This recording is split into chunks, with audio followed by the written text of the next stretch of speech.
Fat Joe talks about attending Michael Rubin's all-white party for the first time. And so, yes, I got a phone call, and one of my best friends on earth, and y'all know him, Nori, Mr. Drink Champs. And he said, yo, man, they let you back in the Illuminati. You back in the Illuminati, right? So, you know, the guy drunk, I'm thinking he's just telling jokes and shit. You know how Nori is. And today I talked to him again and he said, yo, they let you back in the Illuminati. I'm like, what the f are you talking about? And he says, you see all the you in the pictures, you know, you in the white party, they invite you. I said, yo, this guy's crazy, Bobby. Like, I said, all right then, man. I said, all right then. Listen, let me tell y'all something. I've met anybody you think you can meet in your life, good or bad. I've been a famous guy 28 years. I've been with rich people, poor people, bad people, good people. I've been with the lady. There's a lady that for years, Mexican lady, that she works in and runs the church in the border. That when people come across the border, she's the one that gives them some water and food. And so this woman, they write books about her like Martin Luther King and so forth. I met the lady. I met the royal family of Dubai. I've been in a palace. Okay, when you walk in, they wash your fingers. When you walk in the door, they wash your fingers. Once your fingers are dry, they pass you a tea. With the other hand, they give you a fig. My friends, have been places. I met a lot of people who claim to do a lot of things. With all that being said, I have never met a guy or a young lady who said, hi, Fat Joe, I am Illuminati. Never met him. Would like to know him. Would like to know him. He got that bag? Would like to know him. Would like to know him. Can you please reveal yourself if we could get that type of bread?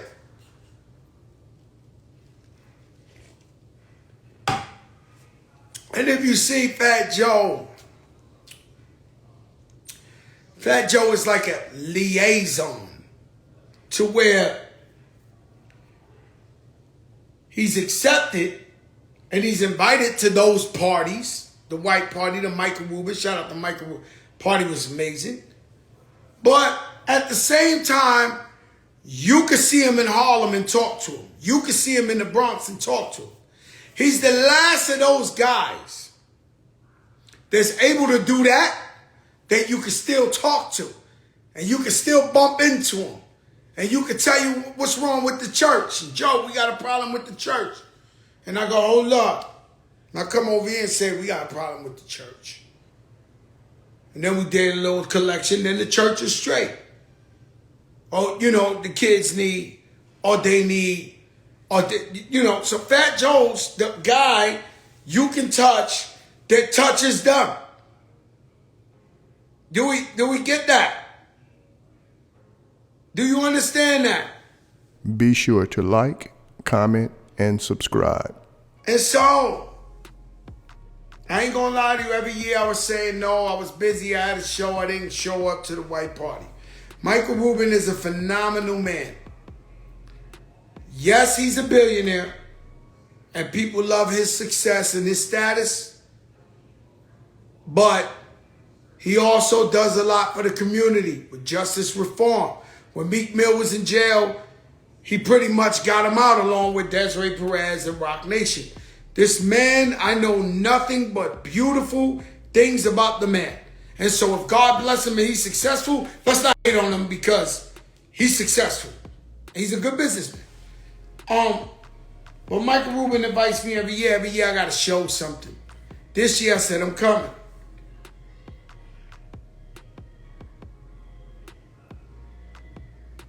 I wear this Valentino see-through shirt. You see the flowers? Valentino see-through. If you glanced hard, you might see my see-through. I don't want to tell you what it costed.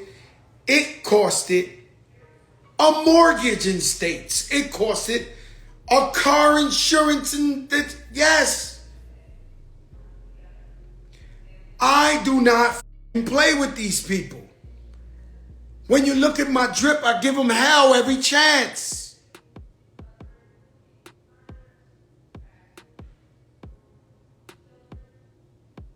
Don't you people, are you not entertained?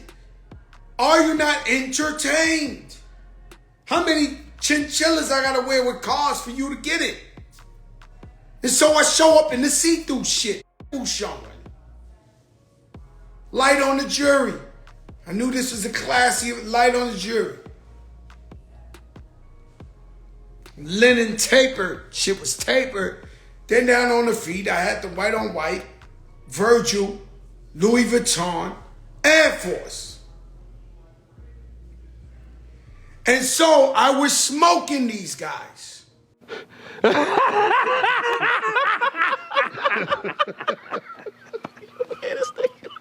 Smoking them.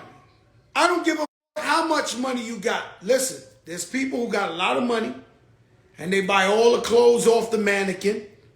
And there's people who got money who really got swag and know how to put shit together. If that's what you're wondering, well, that's what it is. Some people got it, some people don't. Some people get a stylist and they can hide a little. But when you got El Drippy going shopping, I wear the see-through, show my Valentino. Compliments from everyone. Now these guys, they was flying. They had people in there, you know, big money in the building. The fucking house was like,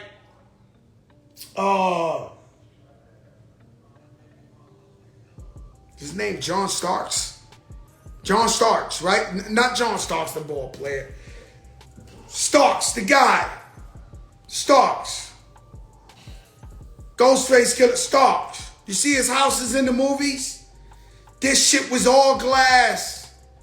About a mile long. All glass. And the shit got the beach in one side, and the other side, you got the sun setting. Outside is the beach. This side is the sun setting. Iron Man, Tony Starks. And now, you pull up, they outside. Who's that? It's only one. So now, there's this new shit happening to where, I get it, to where people want to keep this party so exclusive that they tell the artists, we don't want your manager. If you bring your wife or your girlfriend, it's too much. It's like they just want the artists in these parties. So Jay-Z throws one for the Oscars that is just artists. You're not getting in if you're an intern, if you're security, nothing. These guys at this place, this Michael Rubin party, had more security than the White House. I've been to the White House.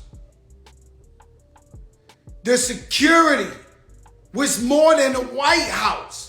They was over the roof, over the sides, over the this. It was so much security. They said, don't worry. You're beyond safe. And so, it's security all over. So I come up, I pull up in the Joe, they said, here's one. So the driver's driving me in the white Cullinan. Mind you, I'm in the see-through Valentino showing my nipple. little jury, but everything was a booger. And so I get up in here. The first thing I notice is I start to see white that you never see in your life. Like the guys you see on the magazine, on the news, that like when you go to the supermarket, the magazine, these white people was floating around. Remind you, it's only one-on-one. You can't bring your cousin, your entourage, your this, nobody. So everybody walking through is one of these actor dudes. You know when you see a movie and you see an actor, you say, oh shit, this is going to be the shit. Because this actor's so good, but you don't know his name? That guy was in there. You get what I'm saying? And so, thank God for that. Why? And so I'm up in there. I see OBJ kicking it with him. Donovan Mitchell. Jason Tatum. Of course, you saw J.B., Juan, Deb. You seen Drake. What's my man? Travis Scott. Little Baby. Little Baby. Meek Mill. Little Dirk. Shit was crazy up in there. Okay, the shit was, but then I don't even know. The girls, models, you only see them in magazines. As he opened the front door, they was in there. Never been my type of thing. I guess I ain't they type of thing either. But you know, the skinny models, no disrespect. Know what I'm saying? But they floating around. Everybody looking beautiful. Everybody smelling beautiful. They did a dinner. The dinner, I don't know how they fed 500 people. Like out there, buffet style. Food was amazing. Anything you wanted, you could have. I saw Drake, he had a shisha. Hookah. Guys was into cigars. Everybody was having the best time of their life. It really was that. And so when you look at something from social media and you look at you like, damn, that shit look like, you know what I'm saying? Like that shit is popping. You know, it's crazy. J Balvin was in the building. Colombiano. My man. And so it was just too much to take. It's too many celebrities. If you wanted champagne, they had mountaintops of Ace of Spade. If you wanted food, they had filet mignon, anything you want. If you want, I mean, the place was incredible. It's the little things. So the all-white party was amazing. Cannot lie to you. DJ was great. Everything was great. Me personally, I would have preferred DJ SNS, Clark Kent. You know, if we could have snuck in Ted Smooth in our backpack and shit and throw them on. But it was great music. Miguel performed. Miguel really ripped that shit down. Then everybody performed. We went downstairs. They made up a club on the property. Shit looked like you was in Club Live. Champagne bottles this big, man, this big, all over. They was just walking around. They couldn't stop. The service was impeccable. If you got a bubble on your side, somebody would come through, wipe it off. This shit was like militant service. Like you had somebody serving you the champagne with somebody watching them to make sure they didn't move the arm an extra inch. I swear to God, I was dead sober. I was watching the whole shit.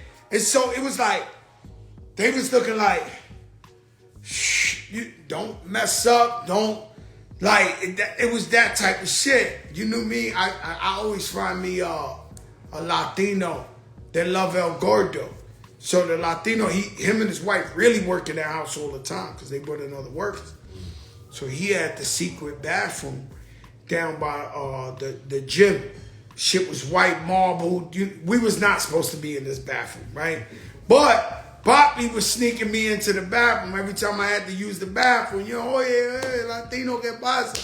Yeah, he'd take me to the bathroom. I busted back outside, So, I mean, incredible time. If I said anything else, I'd be lying. Yo, Buster, I'm on my live right now. I'm on my live. I'm like, cool, call me back. I love you. Bye-bye. Buster Rhymes. That's when you know you blessed by the gods. When you're in the middle of a live and Buster Rhymes check it. Just like I told them all, they can try all they want. They ain't know about that yellow watermelon. You ain't know. You ever had yellow watermelon? A couple of days before you put it out, I had just came across. Oh, shit. Couple of days before me, but before that, never. I've been eating yellow watermelon for years.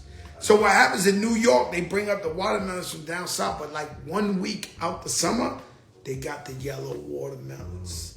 And so I try to tell these people about the, I seen them by the Bruckner.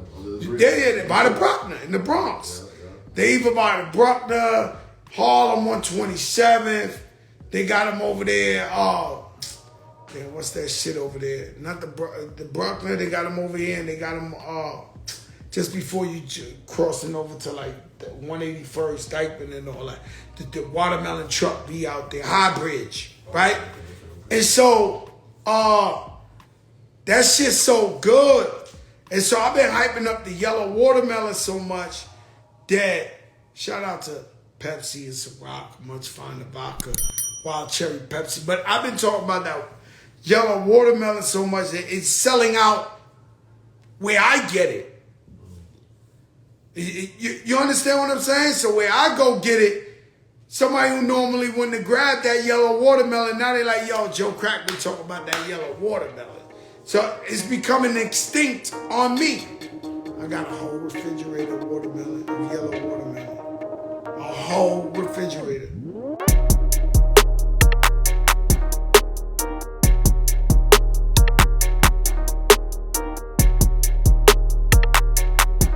Thanks for tuning in to 9 Mag TV.